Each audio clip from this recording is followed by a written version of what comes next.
احنا كده بدأنا. ازيك يا حافظ؟ النهارده ازيك يا سيدي. معانا محمود حافظ، ودي حاجه ما بتحصلش كتير. يعني جبته بره القهوه الحمد لله اخيرا. وهو هيكلمنا النهارده عن موضوع مهم جدا. الموضوع ده بصراحه من المواضيع اللي بتفرق مع اي حد، بالذات سواء في شركه كبيره او شركه صغيره، ان هو يشوف هو رايح فين وجاي منين. وحتى في المستوى الشخصي هيبدأ يروح من نقطه الف لنقطه ب ازاي، لان هو مفيش طريق واحد، ولكن هو في جايد لاينز تتغيرش تقريبا، محتاجين ناخد بالنا منها ونشتغل عليها.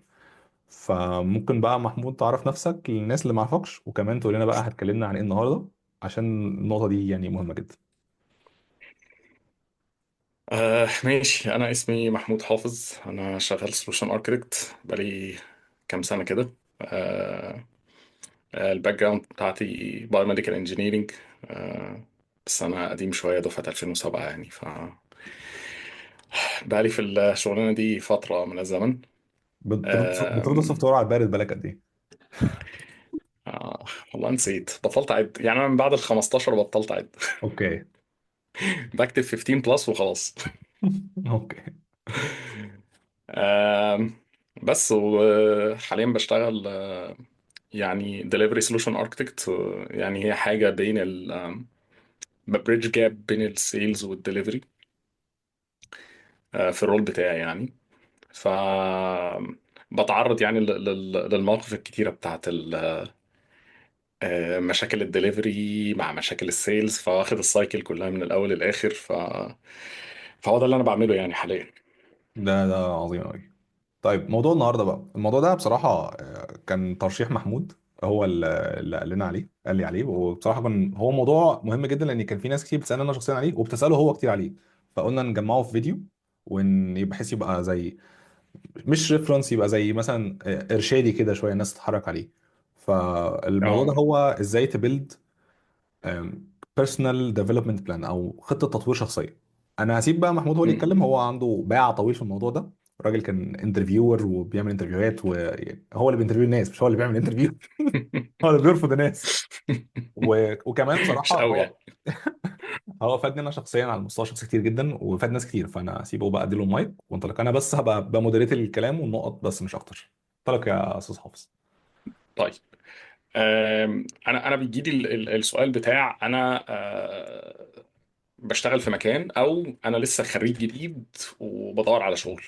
آه، عايز ابتدي في رول معين، باك اند انجينير او ديف اوبس انجينير او فرونت اند او داتا انجينير، وات ايفر الرول. بس انا مش عارف ايه المطلوب اصلا. انا ببعت السي في ومحدش بيرد عليا، او بعمل انترفيوز وما بعديش. والفكرة كلها انه بيبقى في دايما فرق ما بين الاكسبكتيشن بتاعتك وانت شايف انت نفسك فين يعني. انا شايف نفسي في مكان خلاص، ومتخيل انه الشركات شايفاني في نفس الليفل خلاص. بس هو اللي حاصل انه الشركات مش دايما واحد يعني. الشركة دايما مش هي ما بيقيسوش بنفس المسطرة يعني. الراجل الانتري ليفل في شركة ما يقدرش يبقى انتري ليفل في شركة تانية، لأنها ده بتبقى حقيقي. محتاجة اكسبيرينس أكتر. وممكن تبقى سينيور في مكان، بس أنت مش سينيور مثلا لو رحت شركة تانية، لأن فرق الماتيوريتي بين الشركتين كبير قوي. فدايما لازم يبقى انت عندك الحته بتاعت الرياليتي تشيك. انا فين بالنسبه لمين يعني؟ انا فين دي حاجه، بالنسبه لمين دي حاجه تانية تمام. خلاص. ده بيعرفك انت واقف فين، لان مهم جدا تبقى انت فاهم انت واقف فين، ايه نقطه البدايه بتاعتك. تمام. تاني حاجه، بعد ما بتحدد نقطه البدايه دي، بتبقى محتاج تعرف ايه الديستنيشن اللي انت رايحها. منطقي يعني. أنا في مكان عايز اروح مكان، فلازم احدد الديستنيشن قبل ما ابتدي اتحرك يعني. ده حقيقي. طيب. فانا اول سؤال بساله، ايه الحاجه اللي انت تحب تعملها؟ يعني انت لو انت النهارده ميد ليفل في مكان، وبتقول لي انا زهقان وعايز اغير، اعمل شيفت، او عايز اروح اشتغل في مكان جديد. تمام. اول سؤال بساله لك، ايه هي نوعيه الشغلانه، او ايه هي الشركه اللي انت تحب تروح تشتغل فيها؟ فتقول لي مثلا شركه فلانيه، شركه فلانيه، شركه فلانيه، ثلاث اربع شركات، خمسه، او يعني عايز اسافر. فتشوف الخمس ست شركات دول في البلد اللي انت عايز تروحها، وتشوف هم بيدوروا على ايه يعني. تمام. بسيطه يعني. انا ديف اوبس انجينير، عايز اسافر ليتس سي امريكا، فبروح اشوف ان الناس الديف اوبس انجينيرز اللي في نفس عدد سنين الخبره بتاعي، الشركات بتدور عليا. طيب ايه انا الحاجات اللي بتبقى مطلوبه؟ ممكن استوقفك هنا اه. واقول كومنت لطيف.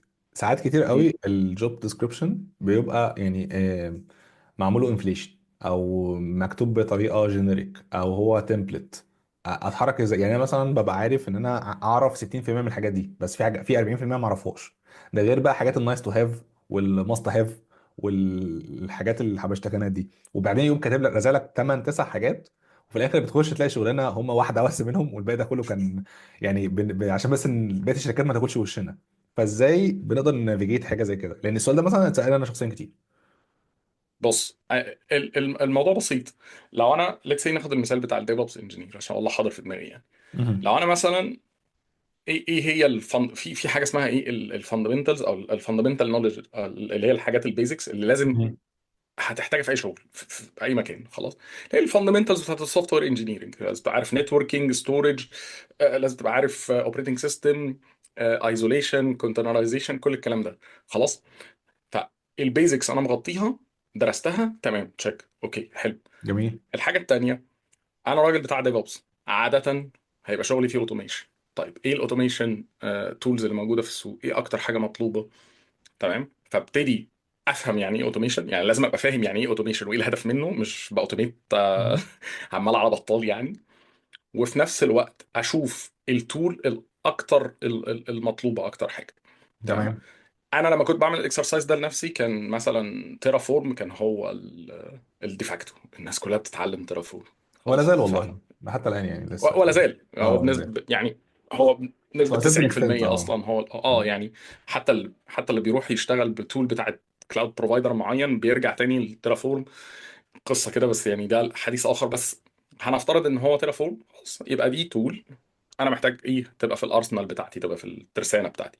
اوكي. فانا محتاج تيرافورم. طيب انا بعرف تيرافورم كويس، بريت نفسي. دايما الريتنج مرتبط بحاجتين: انا عارف الفاندمنتال بتاعت التول، انا عارف التول دي بتشتغل ازاي انسايد اوت خلاص. دي المعرفه النظريه. والمعرفه العمليه، انا اشتغلت بيها في بروجكتس ولا لا، وحجم البروجكتس دي كان عامل ازاي. فلو انا اشتغلت بالتول، عارفها كويس، عملت بيها مشاريع، فانا بقول ان انا عندي اكسبيرينس في التول دي بعدد المشاريع اللي انا عملتها، مش بعدد السنين يعني. اوكي. فلو عملت ثلاث اربع مشاريع، خمس مشاريع بيها، اوكي جميل جدا، يبقى انا المفروض ان انا راجل عارف كويس تيرافورم. يبقى انا قدام تيرافورم بحط علامه بالاخضر كده ان انا ايه، تشيك، تمام. طيب افترضنا ان انا عملت بيها مشروع واحد كده، اللي هو بروجكت صغير على جنب مع ناس اصحابي، او حته كونتريبيوشن في اوبن سورس بروجكت، او مثلا عملت بيها تمبلت عشان كنت بتفرج على الكورس فعملتها مع نفسي كده، ايه حاجه كنت بلعب يعني ببراكتس. مهم. فدي انا بسميها اللي هي ايه، يعني معرفه نظريه. يعني نظريا انا عارف التول، عارف بتشتغل ازاي، بس ما عنديش فيها اكسبيرينس، فلو قابلت مشاكل في الشغل هتبقى اول مره بشوفها. مم. فدي معرفه نظريه. المعرفه النظريه دي بحطها في النص، اللي هو ايه، لو انا جالي سؤال في انترفيو عليها هقول ان انا عارف نظريا بتشتغل ازاي، بس انا ما عنديش الاكسبيرينس اللي تباك اب الايه المعرفه النظري دي. فلما الاقي في الجوب ديسكريبشن حد بيقول انا عايز حد يعرف ترافول، مهم. خلاص، يبقى انا اعرف ترافول. لكن لو قال انا عايز حد اكسبرت في ترافول، في الانفراستراكشر از كود، وضرب اكزامبل بترافول، لو انا عندي عدد المشاريع اللي بتباك ده، يبقى انا انا بتشيك العلامه دي. لكن لو ما عنديش، يبقى انا مش الشخص المناسب للدور ده. طيب فحتى وانا بقرا الجوب ديسكريبشن لازم اعرف هو بيدور على ايه من الكيوردز اللي هو ايه حاططها. ده كلام تمام. جميل. انا بس عايز استوقف هنا نقطه، مش عايز اغطس اكتر من م- كده، لان عايز اسالك برضه هنقيم م- ازاي المشاريع اللي انا عملتها دي قويه ولا مش قويه، لان ده برضه سؤال بيتعمل كفول اب عليهم. طب انا عملت المشروع الفلاني، اعرف اذا كان كويس ولا لا؟ فكره انا اعرف اذا كان كويس ولا لا دي كلمه كبيره جدا، وملهاش تقريبا ماسكه من حته معينه. الكويس في حته مش كويس في حته تانيه. فانا بس مش عايز ننط في الحته دي دلوقتي، يعني عايز نرجع تاني عشان بس الناس ما تسرحش مننا. نكمل قرايه الجوب ديسكربشن، بعد كده نيجي لنقطه ازاي اعرف اذا كنت انا كويس في حاجه ولا لا، ازاي. ما هو انت كويس في حاجه دي ايوه ما هتعرفها لما تدخل بالظبط. الانترفيوز وتترفض. سوري، مش تترفض، تترفض ماشي، تترفض. تمام. او تترفض يعني، ما هتيجي برضه اه يعني، ممكن تترفض يعيدوك يرفضوك برضه. مثلا. وتترفض، فهتبقى عارف مثلا السؤال اللي اتسالته، يعني مثلا، ما هو تاني، انت الشركات مختلفه بليفلز مختلفه، فممكن لو شركه بتعتبرك اكسبرت لو انت عارف حاجات بيزكس، وفي شركه بتعتبرك اكسبرت لما تكون عارف التول انسايد اوت، وبتكونتريبيوت في الكوميونتي بتاعها، وبتعمل ميرج ريكويست في الفيتشرز الجديده بتاعتها، وهكذا يعني. فهو تاني انت على حسب انت رايح فين. اوكي. ف فحته عارف فيرسز عارف وعندي اكسبيرينس، هتتوقف على المكان اللي انت رايح. هو الموضوع نسبي جدا يعني. اوكي. تمام. فهو ودايما قصدك تقول ان حلها نعمل انترفيوز كتير، وفي الانترفيوز الكتير هتعرفك انت مكانك فين بالظبط. هتعرفك انت واقف فين. ما هو دي جزء من الرياليتي تشيك، ان انت تبقى عارف انت فين بالنسبه لمين، مش عارف انت فين عموما. ما هو انت عارف برضو انت. خلينا ناخد الانالوجي بتاع ان انت رايح مشوار. تمام. انا واقف جنب مبنى. خلاص، المبنى ده ليه 4 اتجاهات، فانت بتقول انا واقف على الناحيه الشمال من المبنى. ما هو الناحيه الشمال من انهي اتجاه؟ بالظبط. فهو انت مكانك نسبي للشيء برضو اللي انت واقف جنبه، يعني فاهم. ف حته انا فين بالنسبه لمين. خلاص، اوكي. وانا بتارجت ايه. يعني انا لازم احط تارجت الاول واعرف انا فين بالنسبه له هو. لو التارجت اتغير، انا الليفل بتاعي لازم برضو اعرف اظبطه للمكان الجديد اللي بتارجته. يعني هي مش بالظبط. دايما ثابته، لان مش كل الشركات بتدور على نفس الحاجه، مش بتدور على نفس الشخص اللي عنده نفس عدد سنين الخبره. ببساطه وبرضه بسرعه، انا لو انا بعين تيم اس ار ايز وناس بتوع ديف اوبس مثلا يعني، خلاص، لو انا عندي حد شاطر في الاوتوميشن، او حد شاطر انفراستراكشر، حد شاطر نتوركينج، تمام، وانا عايز ازود التيم ده، خلاص، موست بروبلي مش هعين واحد شاطر انفراستراكشر، ما انا عندي واحد شاطر جوه. امم. تمام. هعين حد شاطر في حاجه بقيه التيم ممبرز عندي ضعفة فيها، ويكون هو ضعيف في الحاجات اللي هم اقوياء فيها، فيكملوا بعض. مفهوم. فاهم ازاي؟ دي نقطة فهي برضه بتمشي. مهمة. سوري اسف اقطع كلامك، بس دي نقطة مم. برضه مهمة، لان في ناس كتير بتبقى فاكرة ان الشركة عايزة واحد جامد في كل حاجة. الشركات عايزة واحد جامد في كله. لا، ده مش حقيقي، ده مش حقيقي. بالظبط اه. انت بالظبط، خلينا ناخد الانالوجي بتاعت الكوره. مم. انا بدور على مدافع، خلاص، عايز مدافع يلعب فين؟ يعني قلب دفاع، ولا باك يمين، ولا باك شمال؟ ما هو كلهم مدافعين. فاهم قصدي؟ فلو انا عندي باك يمين، هبقى عايز باك شمال. مهم. مش هجيب 2 باك يمين، يعني مش هجيب 2 عارفين انفراستراكشر وتيرافورم وبتوع اوتوميشن بس، مثلا مفيش ولا واحد فيهم بيعرف كونفيجريشن مانجمنت، مفيش ولا واحد يعرف يحل مشاكل بايب لاينز وايرور هاندلنج وريلايبيليتي، ومش فاهم يعني ايه مثلا ديفوبس، مش عارف يعني ايه اس ال ايه، مش عارف. فاهم. مم. فانا بشوف اللي ناقصني في التيم وبحاول اكمله من السوق. وباي ذا واي، الشركه، انا كمانجر مثلا هحط نفس الجوب ديسكريبشن دايما. اوكي. ولذلك برضو من ضمن التكنيكس، لو انت بتدور على شغل، او يعني عايز تغير الرول بتاعك، الرول اللي مفتوح، حاول توصل للناس اللي شغاله جوه يقولوا لك هم بيدوروا على ايه. اوكي. يعني انا بدور على شغل، فانا هروح ابص الرول ده طالبين فيه كذا كذا، فعلى الورق هو بيفت، انا بفت تمام. بس لو انا اعرف حد شغال جوه يعرف الهايرنج مانجر، اساله. لو اعرف اكلم الهايرنج مانجر نفسه واقعد معاه ونقول كلمتين كده مع بعض، واشوف دماغه فيها ايه وبيدور على ايه، تمام، هيبقى احسن لي، هوفر على نفسي واوفر عليه. طبعا ده مش دايما اكسسبل، يعني ده مش دايما متاح، بس انت لو عملت شويه سوشيال انجينيرنج كده، اللي هو ايه، عرفت حد شغال في الشركه كان معاك في الجامعه، او كان صاحب واحد صاحبك، فتميل عليه وتساله، فيقول لك اه ده بيدور على حد، بس لازم يكون شاطر في كذا وفي كذا وفي كذا. طب لو انا شاطر فيهم، خلاص، يبقى انا هقدم وانا عارف ان البروبابيلتي بتاعتي عليه. اجين ان احنا مش بنحاول نوصل للاوبتيمم كيس بتاعت انا هقدم السي في 100% هيجي لي انترفيو 100% هعدي. مم. انت بتعلي البروبابيلتي بتاعتك انك تعدي. طيب السؤال اللي على النقطة دي، ايه او كام في المية من الجوب ديسكريبشن اقدم بعدها؟ بص، البيزك فاندمنت، سوري، المينيمم ريكويرمنتس في الشركه دايما بتكتب مينيمم ريكويرمنت. انا لو مانجر هكتب في المينيمم ريكويرمنت الحاجات اللي بدور عليها. اوكي. لو مش موجود عندك ما تقدمش. كلها. خلاص. المينيمم ريكويرمنت لازم تبقى 100% عندك، وعندك اكسبيرينس فيها كمان. اوكي. يعني لازم تبقى في الزون الجرين اللي هي ايه، انا عارفها كويس واشتغلت بيها. يعني مثلا هم طالبين 5 سنين خبره، ما ينفعش تروح وانت سنتين. هم طالبين 5 فتروح وانت لا 5. ولا لا ولا ولا ايه مثلا؟ لان ده هيوقعك من الفلتريشن الاولاني خالص، اللي هو بتاع الانترفيوز. الريكروتر نفسها. يعني اه اوكي. الريكروتر نفسها تروح بتعد، فهتطلعك من الاول. او السيستم نفسه هيبص على السي في بتاعتك ويشوف الستارت والاند ديت، واوتوماتيكلي هيبعت لك ريجكشن. بس تمام. المينيمم ريكويرمنت في اي شغل انا بقدم عليه لازم ابقى عارفه 100%، ولازم يكون في الزون بتاعه الكومفورت بتاعتي، اللي هو انا عارفها كويس قوي وعندي بروجكت كتيره فيها، او يعني بروجكت قويه يعني. تمام. وبعرف اتكلم عنها كويس، بعرف اشرحها كويس. طيب انا هاخد معلش، انا هسال اسئله غبيه دايما يعني في المكالمه، طيب في المحادثه اتفضل. دي كلها انا هبدا اسال اسئله غبيه زي ما انا عمال اسال كده.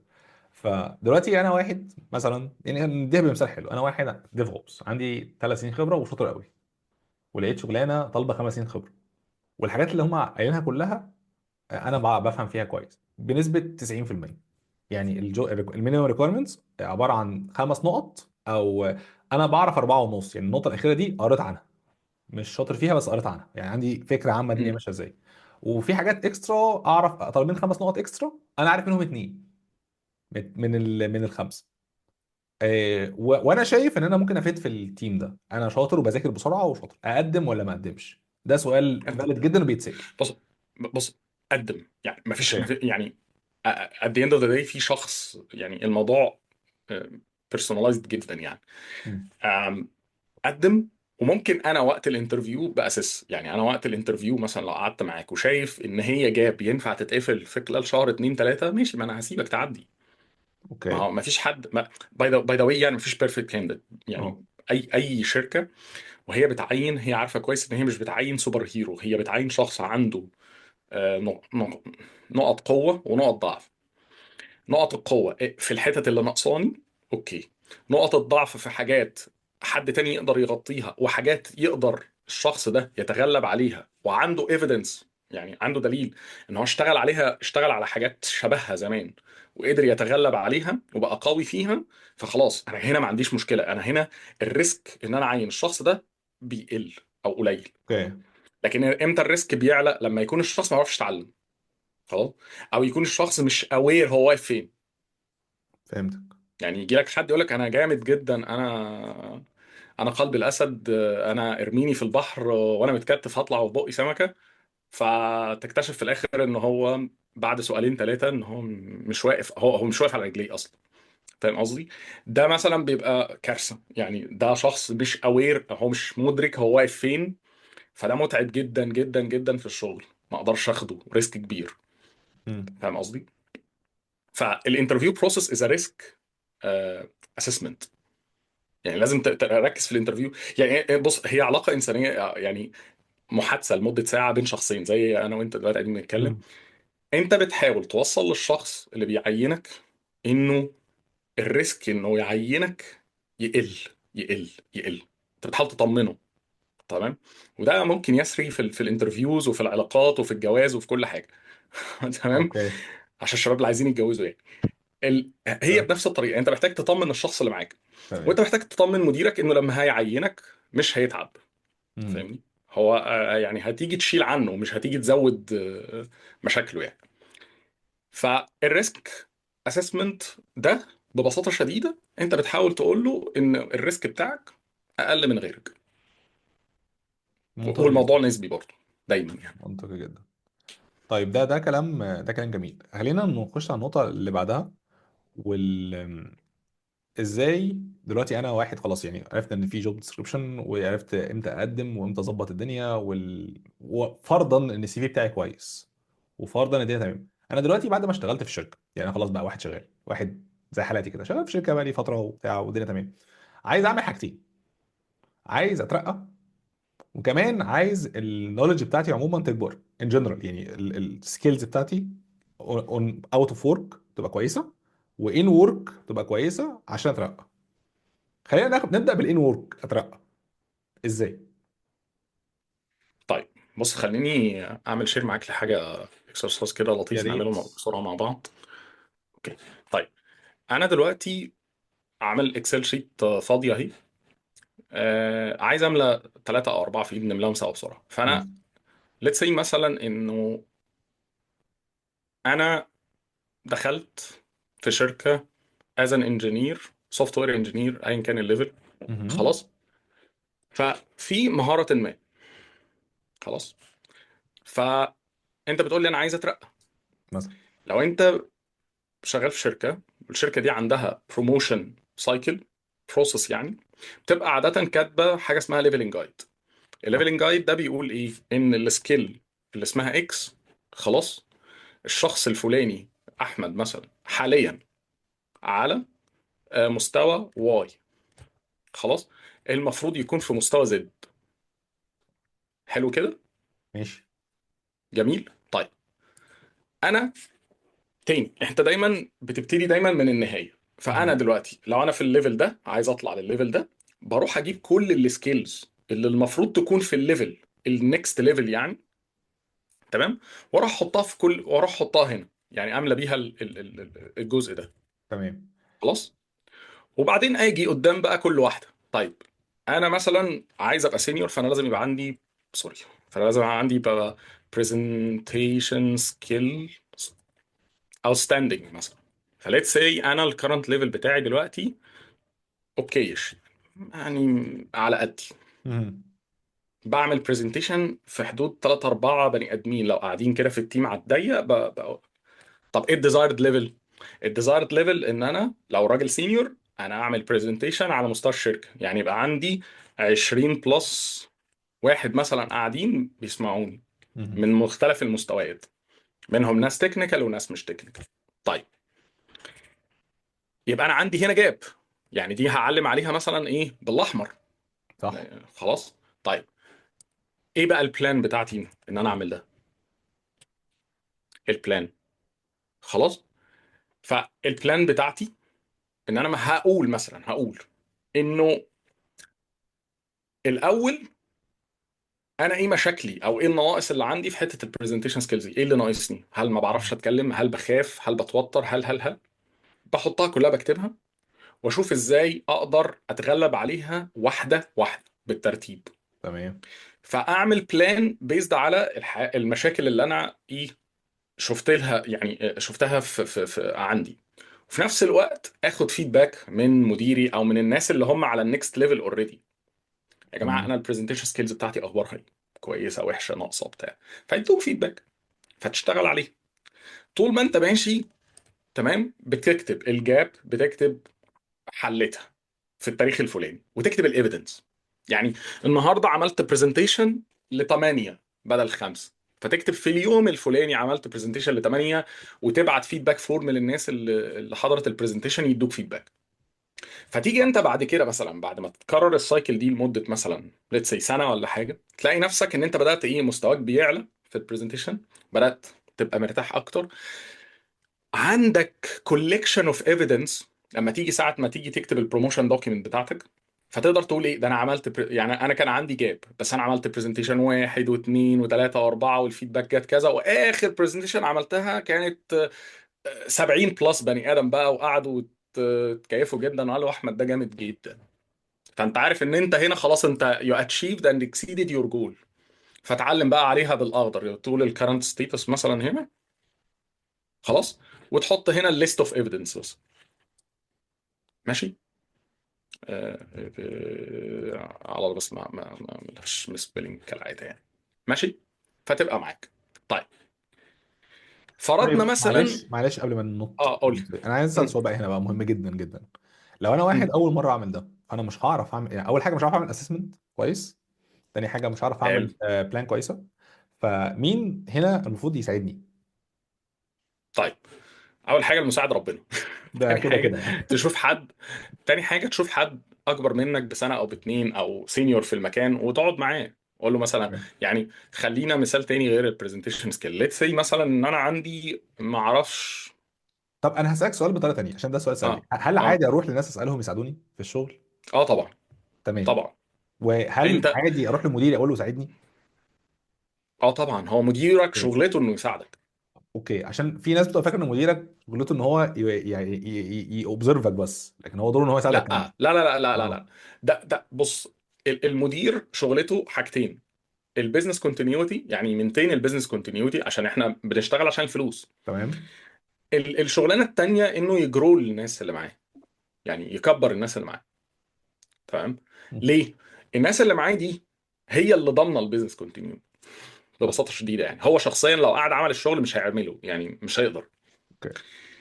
فمديرك هو اللي بيديك اول، يعني اول فيدباك انت بتاخدها الفيدباك اللي خدتها في الانترفيو. يعني انت ممكن تبتدي من الفيدباك بتاعت الانترفيو بتاعتك: ايه النواقص اللي كانت عندي يا جماعه اللي انتوا عملت لها سبوتنج وقت الانترفيو اوكي.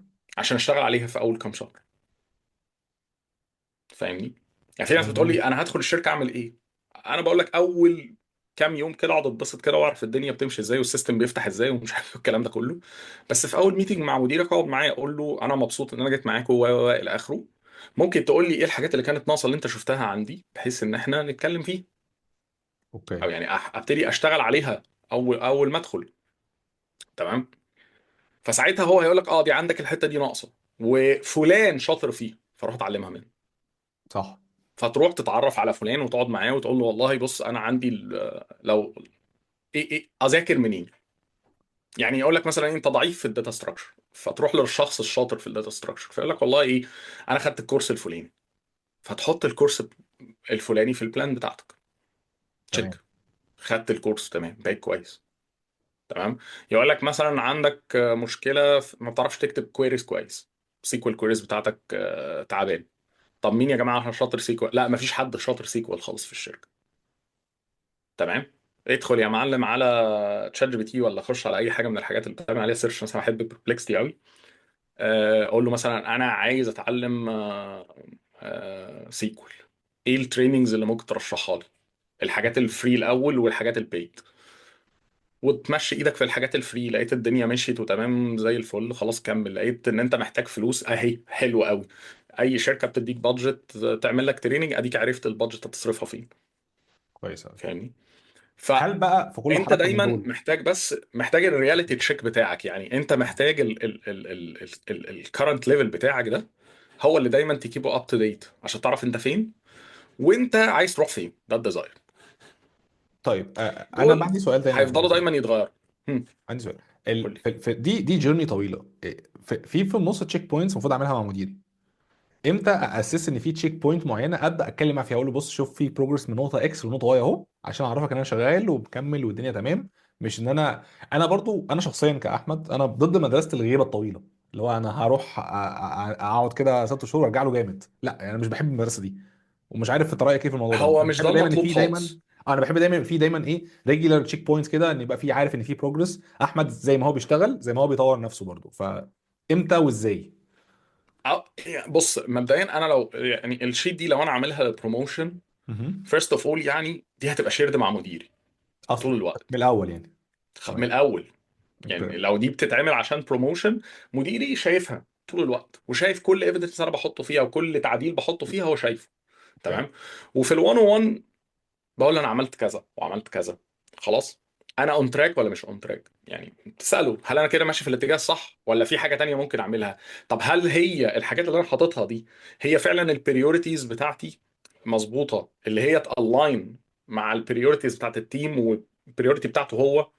ما دي برضه من ضمن الذكاء الاجتماعي.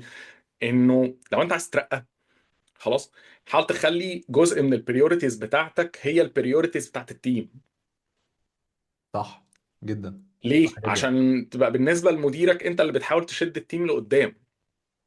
فيبقى من مصلحته ان هو يرقيك. اوكي. دايما دايما لو انت عايز حد يعمل لك حاجه خلاص ما تروحش تقول له اعمل لي. خلاص. حاول توصلها له ان هو ايه انت من مصلحتك تعملها لي. فيبقى هنا بتخلق حاجه اسمها الكومون انترست. لان مهم. البني ادمين بيتحركوا لمصالحهم هم. فاهم قصدي؟ فلما تخلق الكومون انترست ساعتها يبقى المدير ده حابب ان هو يرقيك. عايز يرقيك لان ده في مصلحته. فاهم قصدي؟ فهمت قصدك كويس جدا. طيب خلينا نموف اون للنقطه اللي بعدها. كمل بقى بعد ما بعمل ليست اوف ايفيدنس وبعد ما نحط الجاب بعد كده عرفت الناس وناس ادتني الترشيحات معينه، وابتديت احط التشيك بوينتس مع مديري بطريقه اخرى. انا بقى عندي دلوقتي جروس شيت، او يعني زي بلان، احولها زي بقى البروموشن كيس او ما البروموشن هو بلان. انت البلان دي، انت النهارده دلوقتي البلان دي هيبقى فيها عباره عن اكشن ايتمز مثلا، يعني كل مهم. بلان فيها شويه اكشن ايتمز كده. بتقفل الاكشن ايتمز يبقى انت قفلت الكرايتيريا رقم واحد. جميل. فليت سي مثلا لو انت عندك 11 كرايتيريا او 15 كرايتيريا، مهم. فانت معاك ايفيدنس لل 15 كرايتيريا، تعال نقعد نكتب البروموشن دوكيمنت. اوكي، مع مديرك بقى تقعد فاهمني؟ بقى معاه الدوكيمنت ده بالظبط. هو ونلاب هو بقى. مديرك لو خد الشيت دي هيحولها لبرومو دوك، لان هي اوكي. بتبقى تمبلت. فهو بيبص على الحاجات دي ويقول لك اه الراجل ده بيأكت على النكست ليفل ليه؟ لان هو عنده الايفيدنس الفلانيه، مثلا في البرزنتيشن عمل اخر واحده مش عارف ايه كذا كذا وكان حاضرها 70 واحد، فهو فعلا بيأكت على النكست ليفل. اوكي. تمام. along the way بقى انت عمال بتكون فيدباك بروفايدرز اللي هم زمايلك اللي على النكست ليفل اصلا، اللي انت كنت بيعملوا لك منتورنج، وعمال رايح تسالهم وعامل معاهم ريليشن شيب رايح راجع. الناس دي along the way شايفين ان انت بتجرو. فساعتها لما تيجي تروح تساله وتقول له انا عايز فيدباك منك في البروموشن كيس بتاعتي، هيقول لك اه الراجل ده بيجي لي كل مره بيسال سؤال وبديله دايركشن وبيروح وبيرجع وبيبقى كويس فيه. فده دليل على على النمو. فهل انا بسبورت البروموشن كيس بتاعته؟ اه هسبورتها طبعا. لو الشخص جاي لي بالمواصفات دي وبيعمل معايا ده along the way، لا خلاص هسبورته طبعا. فاهم قصدي؟ تمام. ده جميل. فهي دي at the end اللي هتمشيك في سكه بروموشن او كارير جروث، او حتى عشان تجرو التكنيكال بروفايل بتاعك ايا كان. دايما اعرف انت واقف فين، عايز تروح فين، نواقصك ايه، هتشتغل عليها ازاي. طيب يعني خلينا نموف لحته تانية. ده كلام جميل، عشان برضو ما نطولش على الناس قوي.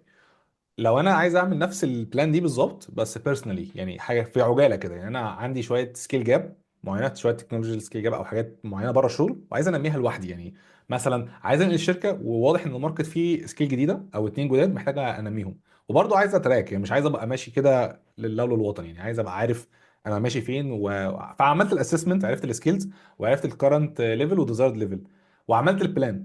الليست اوف ايفيدنس دي مثلا لو انا بعمل حاجه لنفسي بقى عشان اقدر اقيس، هل هتبقى نفس التمبلت ولا هغيرها شويه، هتحرك ازاي، نفس هيقيس ازاي؟ التمبلت. اوكي. نفس التمبلت. ببساطه شديده، انت بتعمل ده كسيلف ديفلوبمنت. فانا عايز اخلص، يعني ليتس سي انا عايز اتعلم اي اي، مثلا. how large language model works مثلا. خلاص. فهاخد تريننج، هقعد اقرا شويه ارتكلز، هشوف تريننج، هشوف فيديوهات وات ايفر. الليست اوف ايفيدنس بقى اللي انا عايز اكتبها في الاخر ايه؟ ان انا دلوقتي بعرف اشرح يعني ايه how large language model works. لو قدرت اشرحها يبقى انا تاني وصلت للمرحله انا عارف التوبيك ده نظريا، اقدر اشرحه. اشتغلت بيه؟ لا.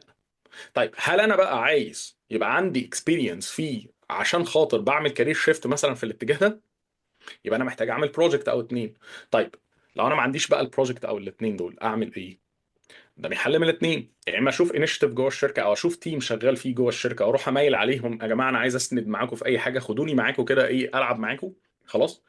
from my own time يعني. مهم. تمام. واقول لمديري دي حته انا عايز اجرو فيها، فلو تقدر تسيبني 4 5 ساعات في الاسبوع ولا يوم في الاسبوع اروح اشتغل مع الناس دي كده جدعانه.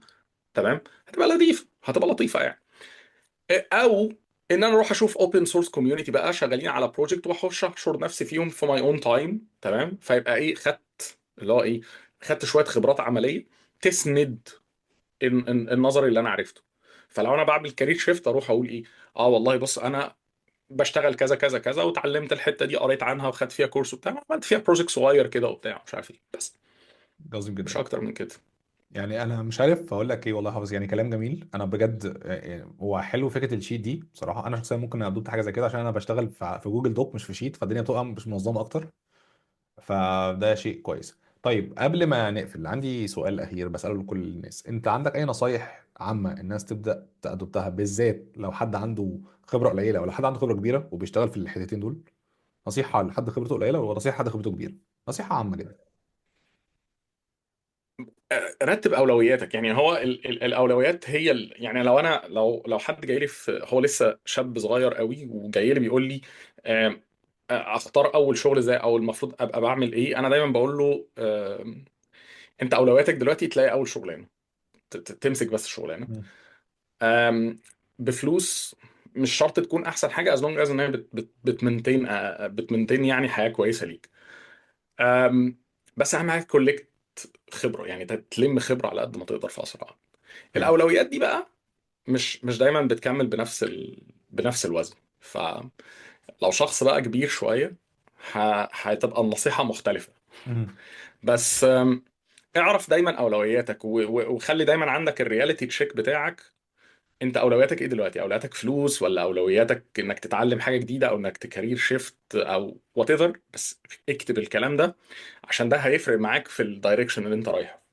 تمام. فاهم؟ طيب احنا كان حصل لنا مشكله تقنيه فيعني حليناها، وبعد كده رجعنا تاني. فحافظ انت كنت بتقول نصيحه عامه للناس اللي هي ظبط الاولويات، يعني كل واحد ايوه. حط اولوياتك منطقيه، سواء انت كنت حتى خبرتك قليله او خبرتك كبيره، ظبط اولوياتك. طيب ايه تاني ممكن نقول نصيحه عامه للناس؟ اك- يعني خلي دايما الحاجات دي مكتوبه. يعني الطريق بتاع البروجريشن في الكارير عموما مرهق ومتعب. وانت مع ضغط الشغل والتعب وكده، الناس يعني كلنا بنفك وبنزهق. طب انا بعمل في نفسي ليه كده؟ يعني اوكي. ليه اخلص شغل واقعد بعد الشغل ساعتين ولا 3 ساعات اذاكر وبتاع؟ طب انا عليا من ده بايه يعني؟ ليه وجع القلب؟ فاكتب الكلام ده، واكتب انت بتعمله ليه. تمام؟ عشان لما تيجي في النص وتتعب تفتكر انت بتعمل الكلام ده ليه وعايز توصل لفين. فهمت. فالكلام ده كل ما يكون مكتوب، زي مثلا يعني اختار الفورمات اللي انت عايزها، اكسل شيت بقى، دوكيمنت، وات ايفر، بس خليها مكتوبه عشان تفكر نفسك انت ليه بتعمل الكلام ده. منطقي. ده هيفرق معاك. و ومفيش حاجه يعني، ما في يعني زي ما بنقول اتس نوت written ان ستون. يعني انت مش بتحفرها في حجره، انت بتغيرها حسب المتطلباتك في الحياه النهارده. خليك اجاي كده واتحرك بسرعه وبالراحه اه، يعني. انت النهارده شاب سنجل، ما وراكش حاجه. فعادي ممكن تبقى بايع نفسك وبايع يومك للشغل، وبعد الشغل تقعد تذاكر، ما عندكش حاجات كتير، وقت بيضيع. لكن انت راجل متجوز وعندك عيال، فانت بتخلص شغل وتقعد معاهم، ما عندكش نفس الفلكسبيليتي. فلما تيجي حتى تدور على شغل، ساعات بيبقى لا انا عايز شغل يديني وقت اكتر مع عيلتي، اكتر من الوقت اللي هقضيه ان انا بشتغل وبسيرفس على الشغل. فاهم؟ اللي هو تظبيط اوكي. الشغل اللي بعد الشغل. اه بالظبط. فانا مش عايز ده. ف فاولوياتك دي هتتغير. تمام؟ ف أم، لو انت عارف كويس انت عايز ايه، ده هيريحك انت. تمام؟ وهيريح اي شخص هتيجي تشتغل معاه. يعني لما تجيلي وتقول انا عايز اعمل عايز اوصل لمكان ما، ومحتاج انك انت مثلا تقول لي اعمل ايه وما اعملش ايه، او ايه الحاجات اللي ممكن افكر فيها. فلو انت عارف كويس انت عايز ايه، هيبقى اسهل عليا ان انا اقترح عليك، او مثلا اديك اوبشنز او. لكن لو انت مش عارف انت عايز ايه، انا مش هعرف لك. مفهوم طبعا. فاهم طبعا قصدي؟ منطقي جدا. ف... ففكرة انت عارف عايز ايه دي، لازم تبقى عارفها وعارفها كويس وكاتبها كمان. اوكي. فاهم قصدي؟ لان في ناس بتبقى عايزة تبقى زي الناس. اه انا عايز ابقى لا زي لا، غيري. اسئله كتير انا بتجيلي شخصيا، يعني لو انا عايز ابقى زي يعني الشخص الفلاني، طب هو عنده ظروف تانية غير ظروفك يعني. عنده حاجه غير حياتك. ف فاحنا مش يعني انا ما اعرفش ابقى زي حد يعني، صح. مش هينفع. ممكن اشوف مثلا الشخص ده نجح في حاجه خلاص، او اتعلم سكيل معينه، فاروح اقول له مثلا هل مثلا انت كنت طول عمرك قوي فيها، ولا كنت ضعيف واشتغلت عليها؟ فممكن يقول لك انا كانت ميزه عندي. في ناس بتتولد كده، في ناس بتتولد مم. شاطره في حاجات، ده طبيعي. في حد يقول لك لا انا ما كنتش كده خالص اصلا، انا اشتغلت على نفسي لحد ما بقيت كويس. طب ما تشرح لي كده اشتغلت على نفسك ازاي، فاتعلم. فاهم قصدي؟ هتكتشف ان معظم الناس الشاطره الحاجات اللي بتبهرك منهم كانوا ما بيعرفوش يعملوها. ده فاهم حقيقي. قصدي؟ ف ده حقيقي. في مقوله دايما هيبقى بتقول لك، في مقوله دايما بتقول لك consistency beats talent. يعني every ده single battle، يعني الكونسيستنت اللي بيقعد يطور نفسه بصفه خطوه صغيره كل شويه بيغلب الموهوب مهما كان، لو الموهوب ده ما بيطورش نفسه. لو انت موهوب آه، وكونسيستنت يعني جود فور يو يعني. عظمه. هو كمان في حاجتين. في ال انت لو في بدايه الكارير بتاعك، انا هقول لك اشتغل على النواقص امم. بتاعتك. طبيعي صح. عشان تزود فرصتك انك تدخل السوق. لكن لو انت عندك 15 سنة خبرة، مش هقول لك اشتغل على النواقص، هقول لك اشتغل على الحاجات اللي انت قوي فيها دبل داون على اللي وقوية انت قوي زيادة. فيه وبيعه اكتر واغلى. اه. اه فاهمني. ليه؟ لان انت بتبيع هنا ان انا الاكسبرت في التوبيك الفلاني، اوكي. فانا عايز افضل اكسبرت فيه، فانا لازم اكابيتالايز على الايه، اللي هو الحته اللي انا شاطر فيها قوي، استريس عليها وابقى قوي جدا فيها واكمل فيها، لان انا الاكسبرت في الحته دي. واي دونت كير اباوت يعني الزحمه او الحاجات التانيه. امم. ليه؟ انا عايز لما تبقى في مشكله في الحته دي بينادولي، تعالى هو محمود هو اللي هيمشينا في السكه دي. خلاص. ف حتى طريقه رؤية يعني، او طريقة نظرتك للامور بتاعت، هو انا الحاجات اللي ضعيف عليها، الضعيف فيها لازم اشتغل عليها في الاول.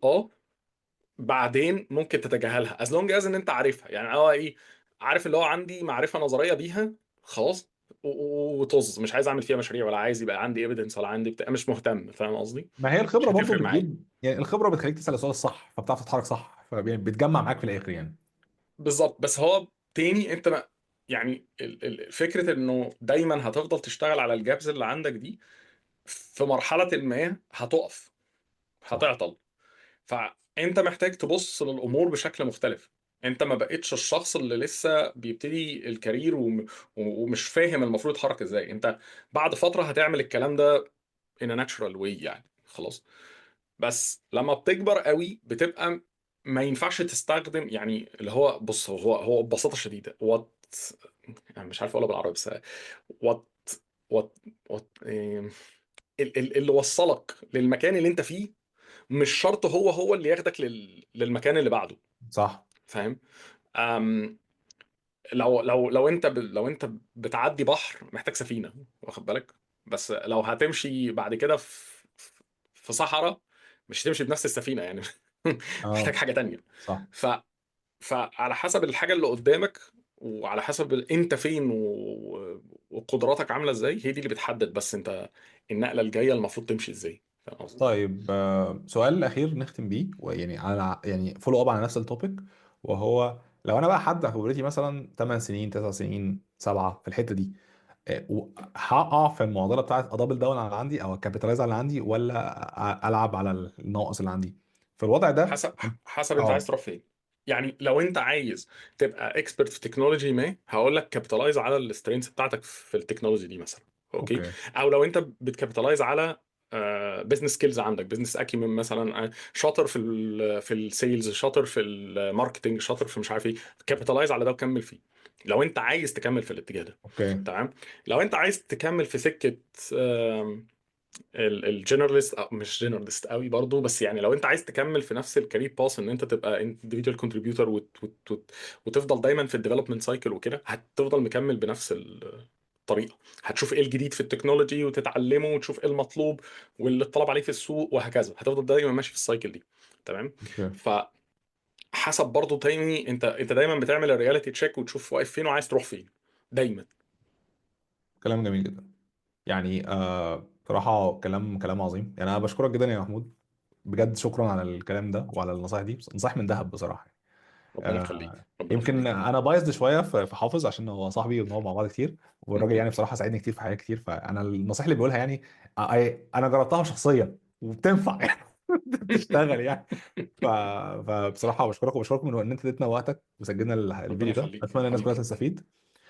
معلومه تانية على الهامش، محمود بيدي سيشنز منتورشيب، هحط اللينك بتاعها تحت، ممكن لو حد مهتم وعايز حاجه اكسترا يعني يحجز معاه، هايلي ريكومندد يعني، I cannot recommend it more بصراحه يعني. فبس كده، فشكرا جدا يا حافظ، الف ماشي شكر ليك، ويعني ايه، حبيبي. شكرا ليكم يا جماعه، باي باي. مع السلامة. باي سلام. باي.